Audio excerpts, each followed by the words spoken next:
Fair Count's Undercounted, Young, Black, and Fed Up. We're here to help bring awareness to the importance of the 2020 census, especially for young people who are estimated to be the largest population that is undercounted.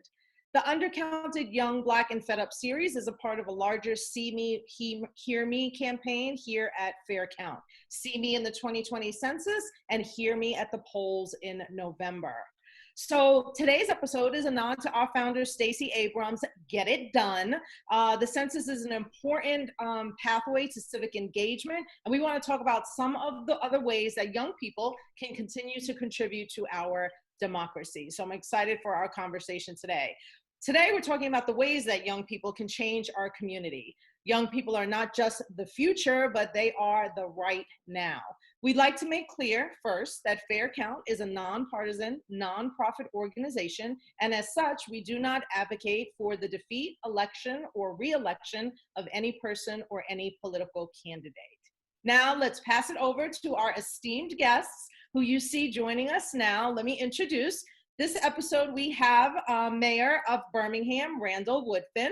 We have Georgia Senator Nikema Williams, Virginia Delegate Marcia Price, Mississippi Representative Latasha Jackson, and Louisiana Representative Ted James. So we have quite a panel here for you today. And I can't forget that we also have Ed Reed, who is with Fair Count and heads up many of the initiatives, including this webinar today. So Ed will join us in on the conversation as well.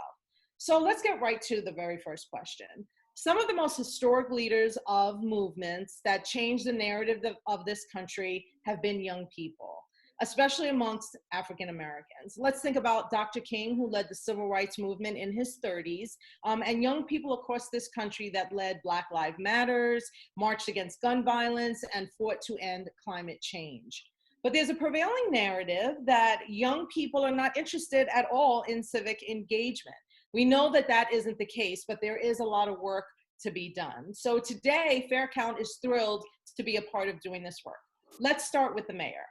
You were elected as the youngest mayor in Birmingham history in 120 years. Did you encounter people who said you were too young or you shouldn't run for office? And what was your response to that? Hey, first, thanks for having me on, and I'm glad to be among some rock stars who I see here in the corner of my screen, who I look up to in other states and cities across America. So thank you all for the work you're doing. To answer your question, the answer is yes. I ran into a sea of people who said I was too young, it wasn't my time, I wasn't ready. But I think it was important for me to do more listening than talking. And so I just asked them to expound on that question, and that put me in a position not only to answer honest and candidly of why I thought it was an opportunity for me to serve, but how age isn't necessarily a factor in leading, not just in a city, but age is not a factor in leading a church. Age is not a factor in leading a nonprofit. Age is not a factor in being a representative at the state house, or age is not a factor in being in Congress. What's important is, I think, having a vision, having a willingness to serve, having a passion, and understanding that you can learn not only from older people, but you can also learn from younger people. So part of that was my response. And then to add on to that, it was pretty simple. I think age-wise, you have to do more talking with your feet and actually get out here and hustle and grind and knock on doors and talk to people and communicate why you want to serve them. And I think that did more for countering, I'm too young, it's not my time, I'm not ready.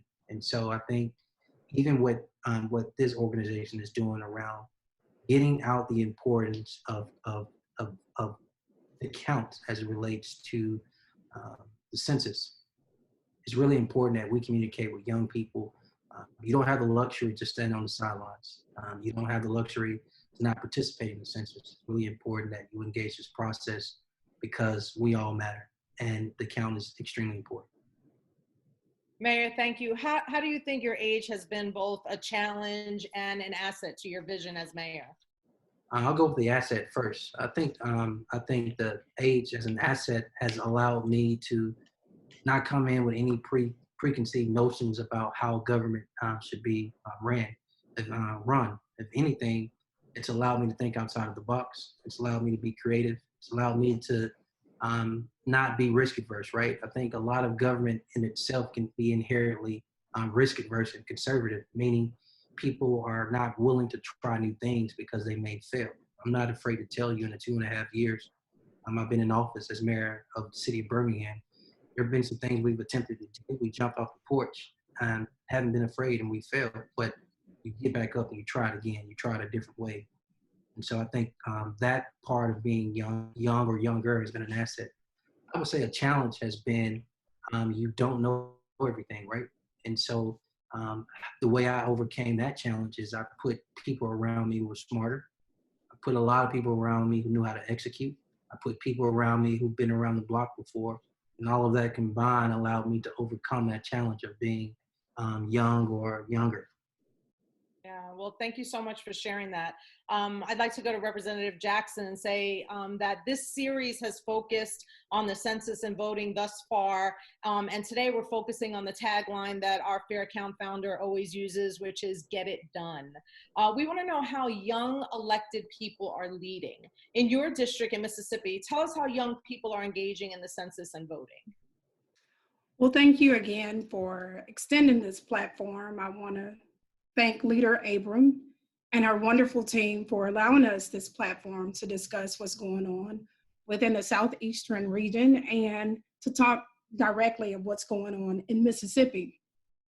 I have to say that the young elected officials in Mississippi, my colleagues, are very active and making sure that individuals are engaged in the civic process. And to speak directly to District 11, in which the district I serve, I must say that the energy that young individuals, young adults, young professionals bring to the community is really vital for the success of the census, for voting, for all aspects of community development. And for us, we don't try to use young adults only when they're necessary and beneficial. And I think that's key. A lot of times we engage youth or young adults when it's voter registration or when it's something applicable to get the millennials out and focused on an initiative that's beneficial to the establishment. And that's really not a way to engage them so that they could see their true value and their true worth with the legislative process, with the democracy within our nation. And so I must say that we have several individuals that are bringing innovation, creativity, not just on social media platforms, but young individuals that are true influencers that can influence individuals that maybe I'm not able to influence, to get active and to get it done. So, like individuals from other areas, I don't think the concept is any different from District 11, but it's making sure that our young adults are engaged in whatever aspect of influence that they have. And so within District 11, I try my best as the state legislature for the district to ensure that they're involved in the process throughout the term, the legislative term, throughout the year, and not just at a time when census or voting is vital to the community. That's so important to make young people feel like their voices are heard all the time and not just when one specific thing is happening and they know we need their vote or we need their participation, but we need their participation all the time. So that's really important. I thank you for sharing that. Let's talk about how we get this work done through a pandemic. As COVID-19 shifts our organizing techniques away from rallies and marches to keep one another safe, what are some of the ways that we can come together, organize, protest, petition, and otherwise demand change? We've been exploring that. For example, we've all been collectively grieving and raging over the murder of Ahmaud Arbery in Brunswick, Georgia. People of all ages are angry and scared and quite literally fed up as usual. And we're trying to figure out what can we do to organize during this time. Delegate Price, you push for change from the floor of the House in Virginia, but we know change doesn't necessarily start there. What are some of the ways that people in your community make their voice heard and how are young people connecting with one another while sheltering from home? Yeah, absolutely. And as the others have said, thank you so much for the opportunity to be a part of this conversation. Anytime I get to be associated with anything young, it makes me feel good. So talking about how the young folks are working, that's it's cool. And I think, you know, I come to this as a community organizer that happens to be elected. So one of the main things that I see as far as my job is to intentionally create the spaces for those young people's voices to be heard. And so while I can't do like a teen summer camp, or I can't do some of the mixers that I've done typically in the same way, we are utilizing the same technology that they may be using for school. And you know, shout out to the organizers that are finding Zoom as their method of protest. So you had the Virginia Student Power Network, who at University of Virginia organized a protest to make sure that all of the workers at University of Virginia were treated fairly and compensated fairly during this pandemic. And they got that done by Zoom when they were spread all over the nation, having been sent home. So I think, you know, this younger generation has this fire that COVID-19 can't put out. And they're gonna find the ways to connect, they're gonna find the ways to organize. And I think just as electeds, it's up to us in order to help guide that process, because there's a lot of rage and a lot of disappointment and sadness and fear. And I'm like, all right, cool, but what are we doing? And what are we doing collectively in order to make sure that we can stop this? And so we may not be able to do the traditional ways, but we still have to make sure that our voices are heard. We can't shelter at home and be silent, especially when so much is disproportionately hitting our communities, from the police brutality, from the effects of COVID, from the economic injustices, from the federal stimuluses. All of this is hitting our community, and it's all also tied to the census. So let's have those conversations. And so I think the folks in my area are just like, all right, when's the next conversation? And so we've been having those through Zoom or other webinar platforms. Well, thank you so much. If everybody's as excited as you are, then we have a lot of hope for the future. I want to go to Senator Nikema Williams. First, I want to say that I'm so glad that you are healthy after being diagnosed with the coronavirus, and thank you for your service. You should not have to risk the health of your family in order to represent your constituents for our democracy, but you did anyway, and we thank you for that. Traditionally, community activism has meant large gatherings to show unity and power. In fact, in 2018, you yourself were arrested for protesting voter suppression here in Georgia at your own office, the Capitol building. You're also a mom to a little boy, and as we are watching the country respond to the killing of Ahmaud Arbery in the midst of a global pandemic and social distancing, how do you think our country's response to COVID-19 will change our notion of activism? So thank you for this question, Mo. Thank you for convening this panel, Fair Fight. This is a critically important conversation to be having right now.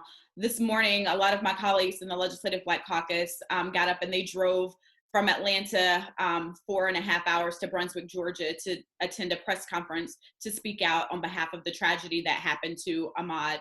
And I didn't go down because, number one, I am pushing back against our governor about how we move forward in a very thoughtful way to open back up our state. And I wanted to make sure that I was leading by example and staying home, especially since I'm still a little iffy about getting back out there after having been down for a full 3+ weeks suffering from COVID-19.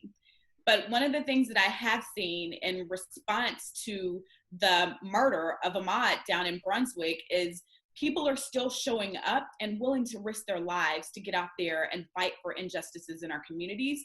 And so what I'm encouraging people to do is make sure that you're wearing your mask when you go out, to make sure that we're staying safe and doing some digital campaigns. So I'm working with a group of moms here where we are doing a digital campaign to, when we go back into the legislative session in June here in Georgia, we not only have to push to pass a hate crimes law, because Georgia is one of only 4 states in the country without a hate crimes law, but that doesn't go far enough.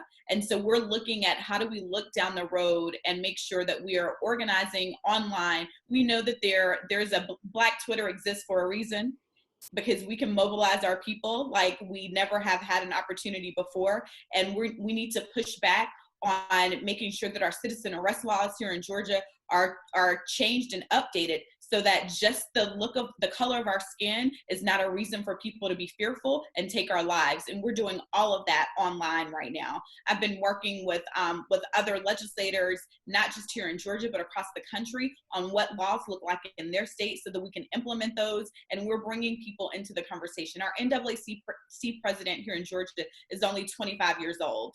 And he is organizing. I've been on the phone with him all morning trying to make sure that we're, number one, conveying the wishes of Ahmaud's parents and the way that we're organizing, but number two, bringing other people into the fold, because it's not just the leaders who have a voice in this fight and in this struggle. And we know that it's going to take all of us to get to the other side of this. So we are making sure that we're using our text platforms. I have more group text than I'd like to admit right now on how we're pulling people together, because different people are reacting in different types of ways. So for some people, they're going to find solace in coming together and watching the Zoom meeting today to figure out different ways to connect. But other people is specifically through text, and other people it is retweeting and it is sharing things that we're posting on our social media platforms. But we need all of our voices in this conversation, but we have to stay healthy while doing so, because what I went through with that virus is brutal. And I'm sure that Representative James will share some of that later, but we have to stay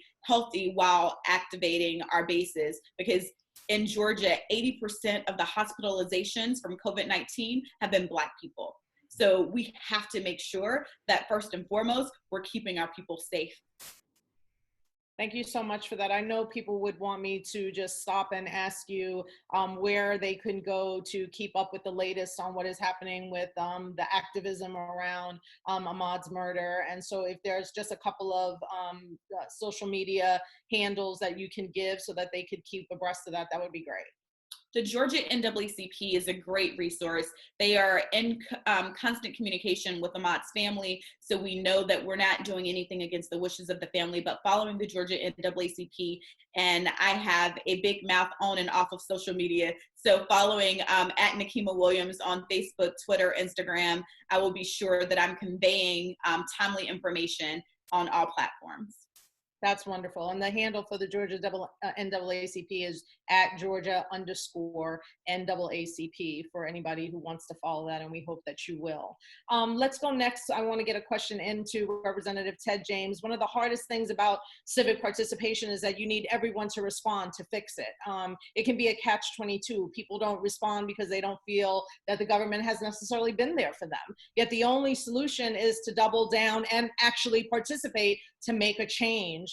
This can be especially true for young people who are not historically regular voters and are normally undercounted in the census. You two have recently recovered from COVID-19, and we are so thankful for your recovery and that you could be here with us today to share your experience and insight. Obviously, that experience impacts the way you deal with the virus as a legislator and as a leader in your community. How has that experience changed the way you look at relief and recovery from the pandemic? And do you think young people will see participating in the census and in voting in November in a new light given our new normal? Yeah, I want to echo all of the previous speakers and thanking you for not just the invitation, but for providing this platform. And as I look at Senator Williams, it's so good to see you looking extremely healthy and back to the energy, because I was a fan before I actually met you, following your arrest and all those good things. And it's good to see young people like yourself taking the me out of it and elevating the issues. But for me, as I sat in the hospital, I was thinking about the fact that had I not been Representative James, I would not have been tested. That's the first issue, right? A 38-year-old Black man with no health conditions, not in the at-risk pool. There are so many people in my city, in my district, that were told no when they had a fever, right? They were told no when they continued to cough. Had I not been Representative James, I probably would not have been tested on that Monday. So my experience has, number one, elevated my concern with making sure that we are not discriminating in the number of tests. We're not discriminating where those tests are deployed, because of people talk a lot about the issues in New Orleans, but there's a parish right next to Orleans Parish, Jefferson Parish, that's predominantly white. when we saw the numbers elevating in both Orleans and Jefferson, most of the resources would apply to Jefferson first and then Orleans second. And as we, Senator Williams, my colleagues are in session right now. I've not going back to the Capitol. Right now we're still under a stay-at-home order.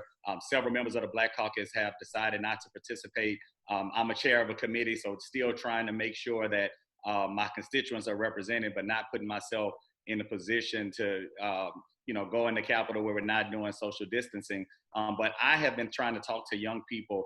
Just last week, several of my constituents, paid sick leave. That's an issue, right? A bill failed last week in the Capitol because my colleagues who are so pushing to get the economy back rolling for their business owner friends, they don't give a damn about those workers that are standing those businesses up.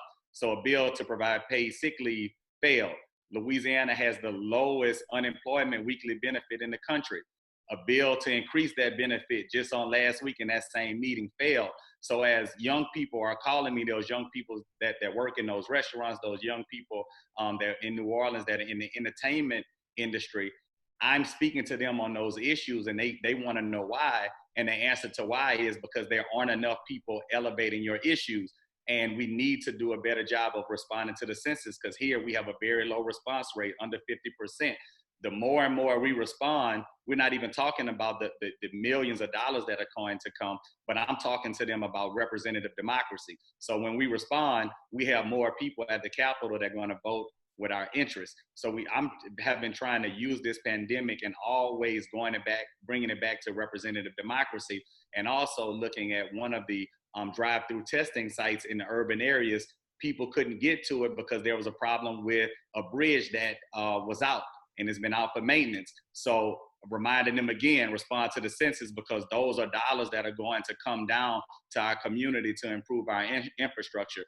So for us, the challenge is, as leaders, we have to find a way to make the census real, to make it one that is not just something that's coming from the same government that we don't trust, right? And we know that there are so many misconceptions out there that prevent folks, like you said in your question, so many people don't trust government. So the same institution that we don't trust, the same institution that won't approve us for SBA loans because our credit score is too low, the same institution that didn't allow for our small businesses to take advantage of all of these dollars that are coming. Now that same institution, you're going to ask me to give out all my personal information. So we have to continue to make it real for them and put it where they live. You talked about SBA loans through the government and all these other resources, but what else should we be doing to ensure our younger generations are not decimated by the pandemic and its after effects? We have to continue to be loud, be vocal on these issues. I have my Southern University hat on, and what we've done, we are bringing a lot of these issues straight to the campuses. They are continuing to have, just like we're having these Zoom conference calls, they're having them as well. And we're talking about all of these issues. Here in Louisiana, we have 3 interns at the Urban League of Louisiana working with our HBCUs. So we're continuing to funnel information there. And then sometimes, I walk in the room and our young people don't want to hear from Representative James, but they'll hear from the DJ that works at 94.1 that they know and they love. They'll hear from Langston Galloway, who's a basketball player for the Pistons. So a lot of times you have to make sure that we're focusing on the messenger and not just the message, and putting it right where they live. My party promoters here in Baton Rouge, they can't throw parties, so their flyers now are reminding folks about different information, where to go and apply for COVID relief, and also reminding folks about the issues regarding the census. So we are taking the message and putting the message in those hands that those young people trust. That is so important. I'd like to follow up with Senator Williams with that question. What are you doing to make sure in Georgia that, the youth, the younger generations are not decimated by everything that's going on in Georgia? I think the biggest thing right now is we have to lead by example. Like, people are thirsty for authentic leadership. We saw that coming out of the numbers in young people showing up to vote in 2018 and raising their voices, and that has continued. And so making sure that when we go back into session, that we're not in these closed door meetings that block off access and people don't have a way to engage. And as we've ramped up this digital style of communications, we can't get rid of this once we go back to in-person meetings. And so making sure that we keep government accessible and showing people how government reflects in them. And representation matters, y'all. So it is critically important that we in the communities who look like the communities that we serve, that we're bringing more people into the fold.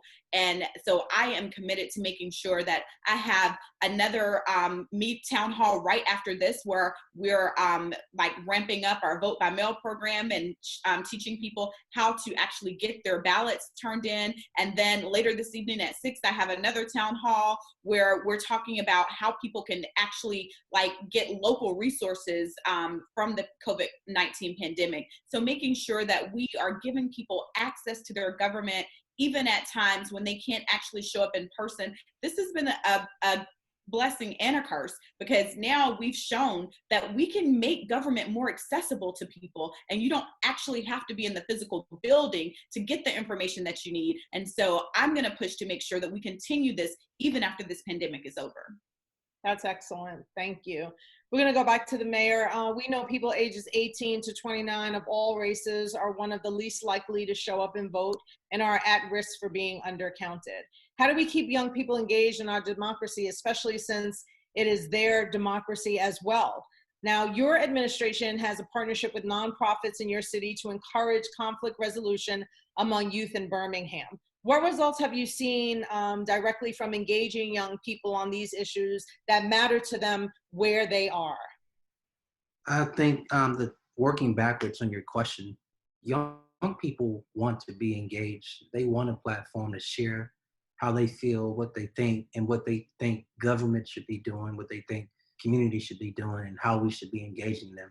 What I found with the different and various organizations that engage in conflict resolution, and these young people are showing up, we're having opportunities to sit in a circle and listen to them. They are as passionate about the community as any other age group, any other generation that exists here.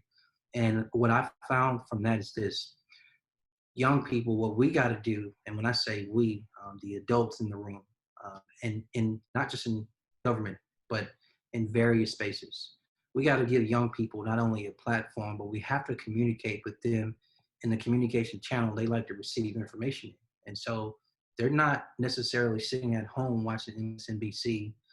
They're not necessarily listening to NPR, but as Representative James said, there are various ways you can communicate with young people and their emissaries, their ambassadors that they'll listen to through transfer credibility and the platform they like to receive information in. And so as it relates to November, as it relates to the census, I think it's important to reach them in the channels that they engage in and be our authentic selves too. I heard Ms. Williams, Senator Williams say that, you know, people are starving for authentic leadership. That is extremely true.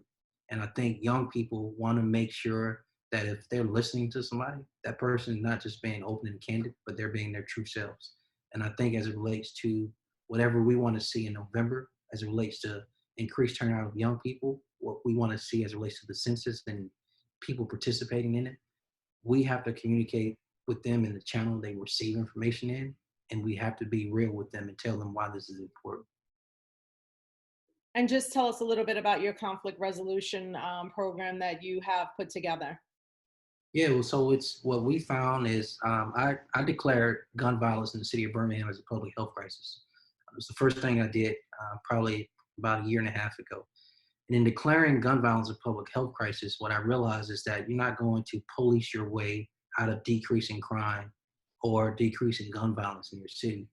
You have to deal in these other two lanes. And so in addition to enforcement, there's another lane of reentry, and then there's another lane of prevention. I wanted to spend a lot of resources in the toolbox of prevention. Prevention centered around how we engage young people before they make these decisions that are harmful to them or harmful to someone else or harmful to the community. In addition to that, how do we make sure if a young person has issues that they know opportunity exists where they can actually receive help. And so what we wanted to do with City Resources is partner with multiple nonprofits. So it's not just one nonprofit. We partner with multiple nonprofit organizations in the community. We've been doing this for a little bit, right at a year now, where we give additional resources to these nonprofits, where they have the resources they need to engage young people in our community who may be having issues either at home, having issues at school, having issues in the community. And it gives them an on-ramp or off ramp, if you will, to engage, share their issues, and then we teach conflict resolution too. So for example, probably about a week and a half ago, there were two young men in a car, both 17 years of age. A car pulled up on them, opened up fire on them. Luckily, both of them lived, but both were shot. We found out through some additional information and detail, it's quote gang related. And so people on my team have been in the position to reach out, assist both sides, have a mediator, and try to squash the beef. So there's no, and that is all for a couple reasons. The main reason is to save lives, right? We don't want these young people killing each other. Two is to make sure that we can create a space, a safe space where people can actually squash the beef. And so for those reasons, we believe this has been impactful. We believe it's been positive. And young people need to know there are other ways to solve their conflict without actually picking up a gun. That's a perfect example of talking about meeting youth right where they are, identifying the problem and then finding a solution built around them in order for them to be able to participate in that. And so that's a great example. And thank you so much for sharing that with us. I'd like to go to Delegate Price next. You established a Zoom youth roundtable recently with the youth of your district. What have you learned in those conversations that must be very interesting about their interest in civic engagement? Yeah, so we've had a couple of meetings. After the first one, I thought it was just going to be a one-time thing, and they were like, okay, when's the next one? But it has been very eye-opening for me because I know, we're making lots of decisions about their lives, and it's been quite a while since I've been in a high school chair sitting at a desk, but just to hear of their experience. And I think, you said they feel ignored, but it's because they have been, and so I can tell at the level of gratitude that they have for my just having a Zoom meeting for them. Like the base level of listening, there's this immense gratitude and they light up. And that's how I know that they've been starved for it. But the other thing that I really find is that they are, speaking of get it done, they are a get it done generation. I think what my generation and our generation can help with is just the guidance. They're not getting a lot of the things within their curriculum that we may have gotten when I ask questions about the census. I mean, there is not a lot of real understanding about how important the census is, period, right? So just explaining to them like, okay, in their terms, like, Representative James said, in their terms, this is how it impacts your life. Okay, now go make sure your parents have counted you in their census. So if we just teach them how to do things, for instance, on the last couple of meetings, there were some 17-year-olds and they were telling us about how they were left out completely from the CARES Act.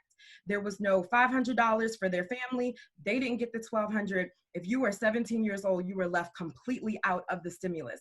And I don't have a 17-year-old. I don't have kids. So I didn't know that as a lived experience until I talked to them about it. The other thing is in Newport News, we have like assignment-based distance learning as opposed to actual class time. And so when employers locally were finding about that, they were making the high schoolers work full time during the pandemic because the older folks were like, no, we're not coming out. And I'm just like, well, that's not cool. You guys got to finish the school. So all of these things that we're finding out that they were walking around and carrying without letting us know it was happening. So what I feel like I've done is created this space where they're like, oh no, this doesn't feel right. I'm gonna go tell Delegate Price, and them being able to do that. But then also me taking that information and working with my federal delegation. How can we fix this in the upcoming bills that you guys will be churning out, and how can we fix it on the state level. But them being able to honestly and authentically share their lived experiences informs better laws. And I think that that has been a benefit of having these conversations, and we're going to continue to keep talking. And so when the pandemic is over, will you continue that kind of engagement, even when there will be opportunities to, I think to myself that even though there'll be opportunities to get together personally, I still feel like some of these Zoom things allow more people in and makes it much easier. I just think about being a working mom and how much easier it is to be able to log on while you can watch the oven and watch the dinner being made and participate. So will you keep that going even when we are back to contact? So I'm totally not trying to sound like a hipster, but this is not new for me. This has been a way that I've had to do it for that very reason. I would put money down on getting like these big rooms, and it would be like 12 of us sitting there looking at each other. But as soon as I started having online, I think we were using our GoToMeeting before we switched to Zoom, but we've been doing this for that very reason, for childcare, for lack of transportation. So so this is, I mean, I'm going into my fourth year kind of doing this sort of thing. But I think it has gained traction now that, it's an expectation that Zoom is part of life. So that's been cool. But of course, wherever I can find people is where I'll be. And if they're on Zoom, that's me. That's where I am. If they need WhatsApp, like I'm trying to keep up with all of these things that the kids are using. I will not do TikTok. I'm on it, but y'all will not see me doing dance challenges. But wherever they are, if they can message me so they can get the information to me, then I'm there. That's wonderful. I think we all feel that way, that this will be a continuation of, engagement. It's sort of like a new, better way we're going to engage with each other. We know that the earlier you get people engaged in their behavior of civic engagement, the longer and more likely they will to participate, like voting, the more likely they are to make it a lifelong commitment. It is imperative that we engage young people now, like we've been saying, so that we're not dealing with the same voter disengagement later on. I want to go to Representative Ted James again. You are co-chair of the Millennial Action Project in Louisiana. How do you use this platform to engage young people about particularly the importance of voting? Well, several things that we do. Number one, we have to make sure that we are doing our part, because as young folks, we get all excited around the moment, but we're not committed to the actual movement.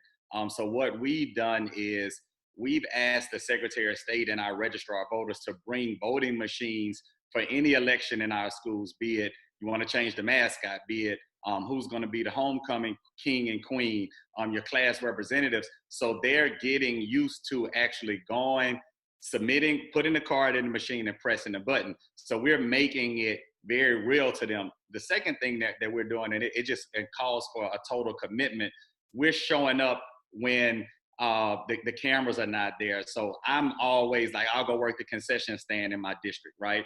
I'll show up on just a senior day and just no shirt and tie, just being present. And like Mayor Wolfen said, that transfer credibility. So now I know that they're seeing me as just Ted, who happens to be a state rep who can go and do all these vastly important things. And then one of the other things we've done through the Urban League of Louisiana here, we've gone to our school boards and we have an MOU, so we could go in, and if you're 17 and you'll be 18 by election day, you can register to vote. So we're registering all those 17-year-olds, we're registering all those 18-year-olds, but we're not stopping there. We do a really good job in our community about registering people to vote, but then we forget about the voter education piece. So then we go back and talk to them about certain issues, and during early voting, we get buses and we have competitions. Last year during our governor's race, it was very important for us to reelect. Here in Louisiana, we almost have 2/3 majority Republican legislature, but we have a Democratic governor, largely because of the efforts through the Urban League to get out there and make sure that those young people were registered and informed. And then what we got out there and did is we made sure that we provided transportation to and from the polls during early voting. So like Delegate said, those TikTok challenges, those schools were having competitions. Who can get the most likes on their video? Then we're going to come back to your school and do a pizza party, right? Who can get the best video, get that video to blow up? We're going to come back to your school. So we found a way to incentivize them as well. That's so important. And those are all great young and exciting, innovative ways to get folks to the polls. And that is so important. I want to go to Representative Jackson. You've been an advocate for children throughout your tenure in the legislature. What would you say to the next generation that is soon to start taking part in the democratic process? What words of wisdom would you give to young people who are looking to get involved, but they're kind of like, skeptical about government being an avenue for change in their lives? Exactly. I would definitely encourage them to really look at the individuals within their communities, and if not within their communities, on a national level, that have gotten engaged in the results that they were able to yield. For example, Ashawn Johnson from Chicago, at the age of 8, spoke out about the school closure and received national attention because of an issue that was important to him and several other students. So it's not if now, and it's not a question if it's you, because I had to ask myself the same question. If not you, then who? If not now, then when? Because it's so important that you not count yourself out because of your age, because of individuals that create those barriers. The theme of this segment, Get It Done. As you was able to hear from the various panelists from this Zoom, we get it done. We're a generation that get it done. We find the innovation or the innovative ways to make it happen. And people are looking for results, and they're able to believe in people that can bring results. So to hear about the various initiatives and platforms that individuals are expanding to include young people, it's very encouraging. But at the same time, yet I'll become old and need to be replaced as well. So the preparation that you're receiving on the Zoom platforms where you're able to share your issues or share your concerns and your passion about the change that you believe in and the change that you want to see in your prospective areas, and then obtaining a way to be able to have some outreach or an outlet to do some projects or some initiatives within your community makes the difference, so that when the necessary time comes, you're ready to take on the action as a leader. When I was elected into the House, I was 29 years old, but prior to, I moved from Chicago back to Mississippi and started an after school and summer enrichment programs for youth within the community because I wanted to see those programs in the community. Not knowing that my predecessor was going to die in office, but my predecessor died in office.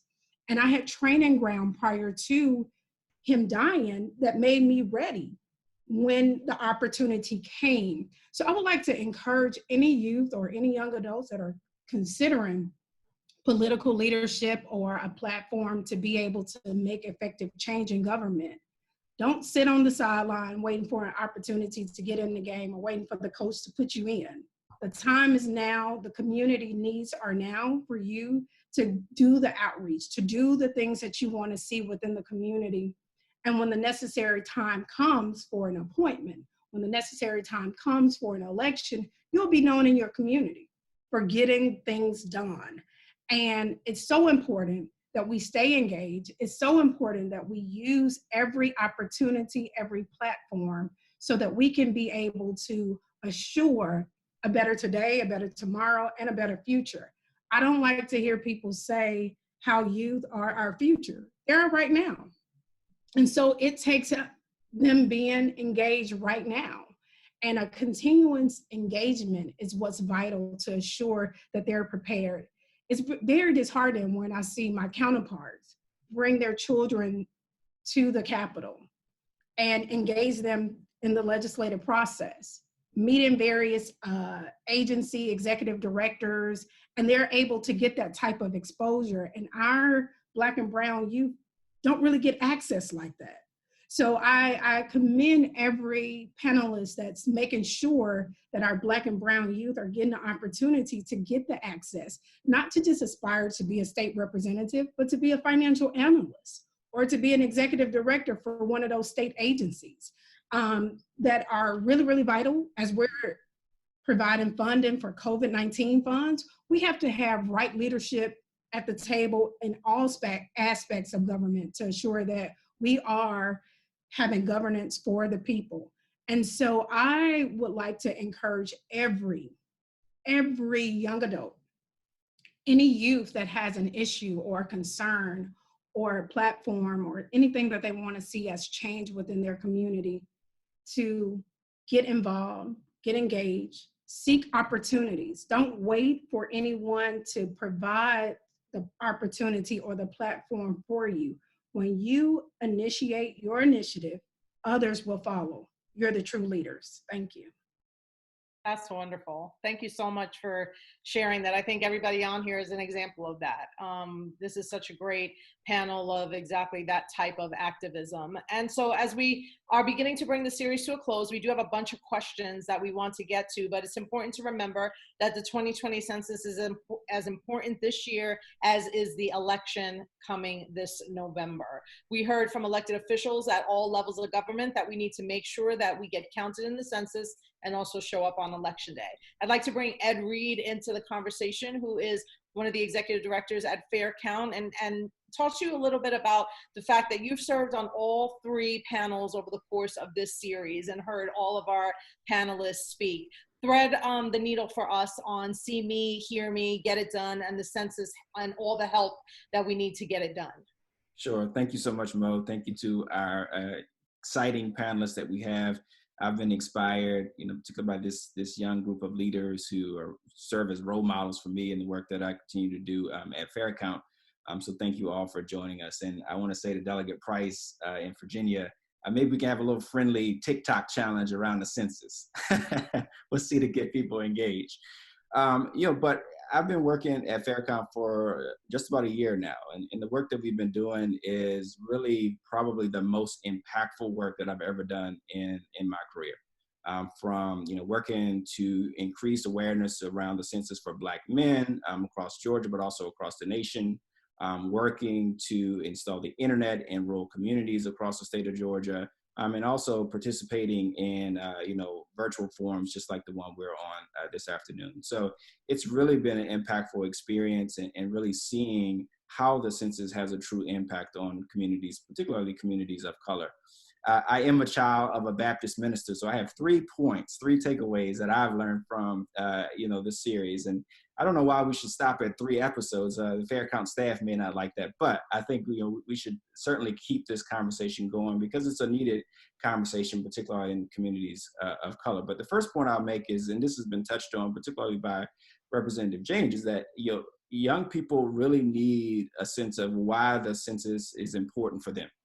We need to make it relational. We need to show the direct impacts. It's not enough to say it's, roughly $1.5 trillion in resources, or it impacts economic development, or it impacts redistricting through the process of reapportionment. We need to show them what that means, and whether that means showing them how the political lines are drawn, or how a business is looking to come to community based on jobs, the availability of population in communities, or looking at how that funding is used in communities. And I thought the example that Representative James had was excellent in being able to articulate just that message.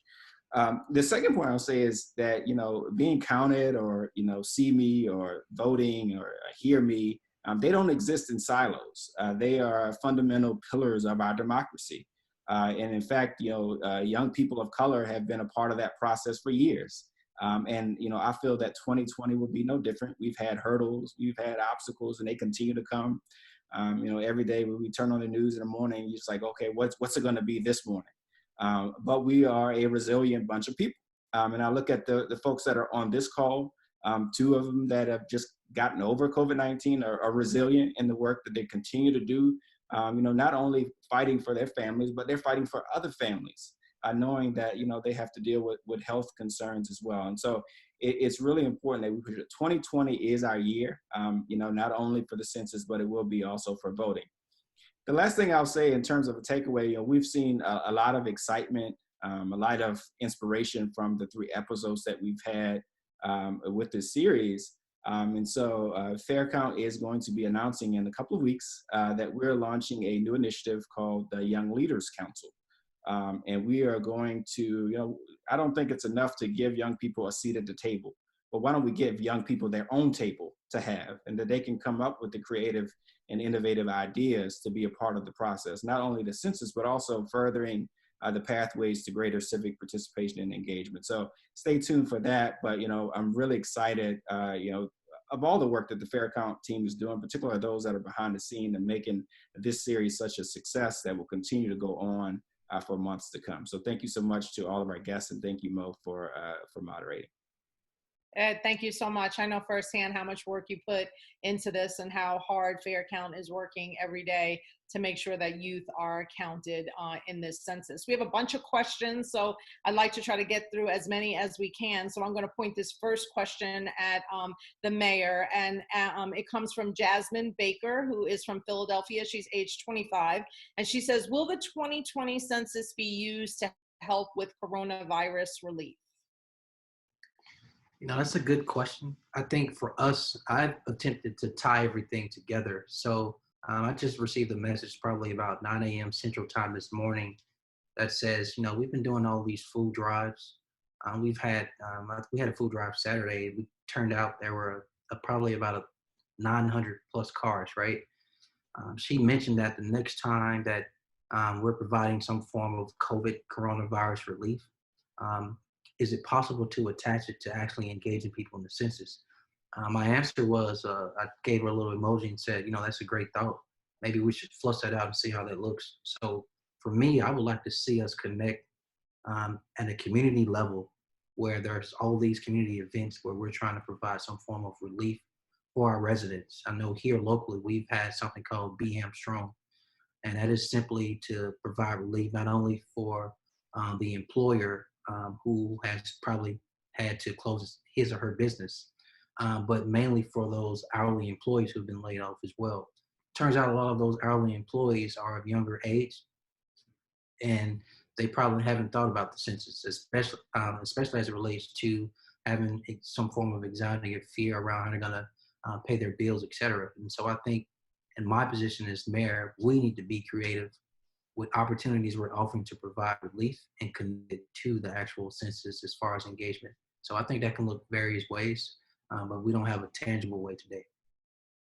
Thank you so much, Mayor. I'm going to point this next question to Senator Nikema Williams. It's from Daniel Hayden from Richmond, Virginia, who's also age 25. And he said, with the census deadline having changed and been extended, what impacts will the census have on elections this year, since it could be extended all the way to October 31st, just 1 week before the November election? And wants to know, will that be a positive thing? So the good thing is, Daniel, is that we, even with delays in the census, is not a delay for our election. So that's one thing. We need to get in this mindset that we can vote by mail. We can vote so safely by mail. We need to encourage our friends to return their census by mail or online. So those are things that we can do without anyone having to come to our doors or to our homes and remain safe. The census numbers and data won't impact this year's elections, because we use that information to come up with the number of constituents that I have the pleasure of serving past the 2020 election. So we'll do redistricting in 2021, and then we'll have new district lines drawn after that.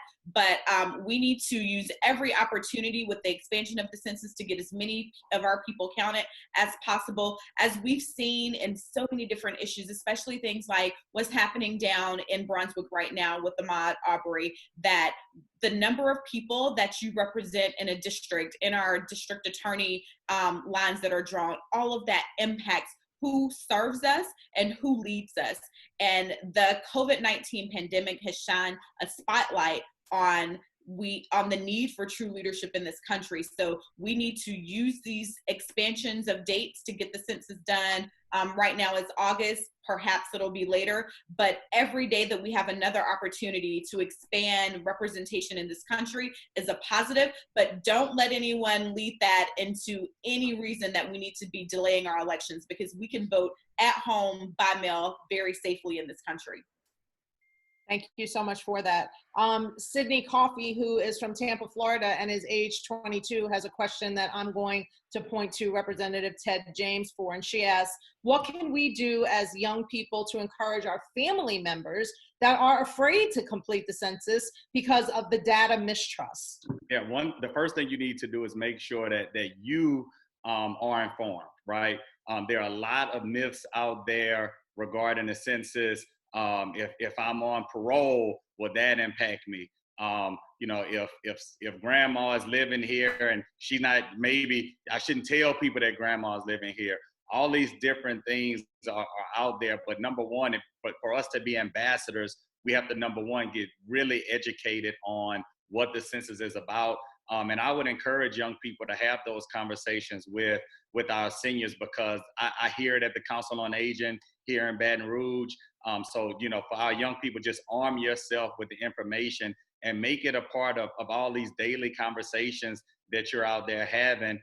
Because I'll tell you, you know, in my family, when the younger would go and speak information to the elders, they would listen, because number one, they're excited that you are really taking the time to go out there and gather that information. And the elders are starting to listen to us a lot more. So make it a part of your everyday conversation.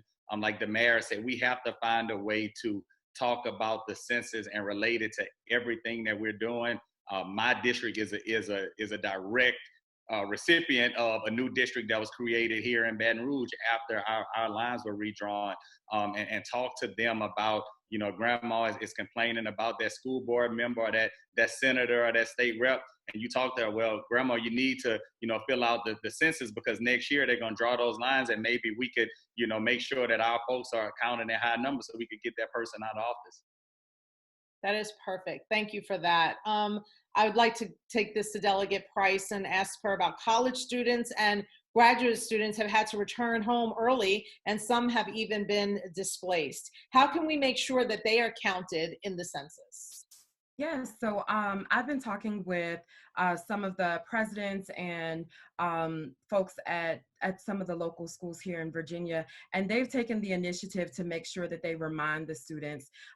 First of all, I think it's because you're supposed to fill out your census based on where you would have been on April 1st had it not been for the pandemic. And so a lot of these schools want to make sure that the areas where they're located are getting the resources that they need for when they open back up and for everything next year.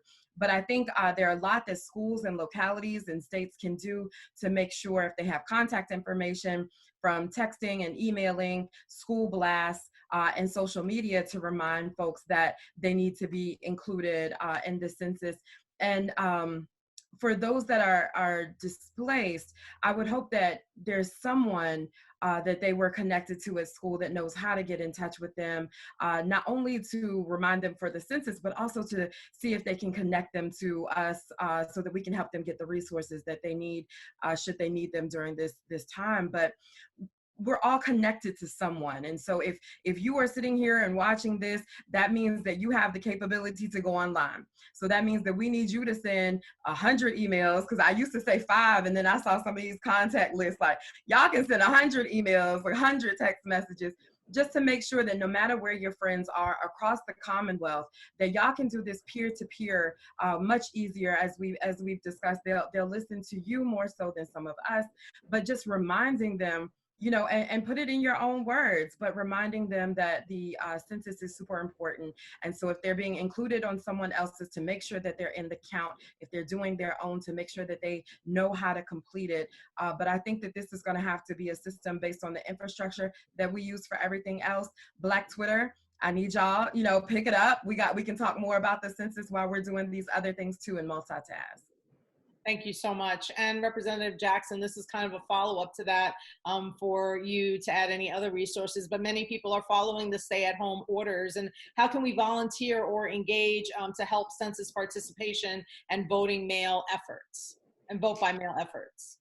I would definitely concur with Delegate Price and others, and not be redundant, but just using your platforms, using social media, using your contacts, your areas of influence to influence as many people as possible, and just simply taking the by any means necessary approach to get it done.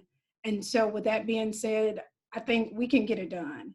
And we don't have to use anything as an excuse to keep our people from voting when there's systematic things that are put in place so that we can not vote, so that we won't complete the census. As you've already heard, how important it is that we have you counted and how important it is for you to vote. And as said earlier, I may not be able to influence everybody, but individuals that are of influence in various sectors, do your part and let's get it done. Thank you so much, everybody. Well, it is that time. I can't believe an hour has passed already, but we want to thank you for tuning in for our final episode of Undercounted, Young, Black, and Fed Up. Thank you to each of our panelists, Mayor Randall Woodfin, Delegate Marcia Price, Representative Latasha Jackson, Representative Ted James, and our very own Senator Nikema Williams, as well as Fair Count Program Director Ed Reed for joining us today.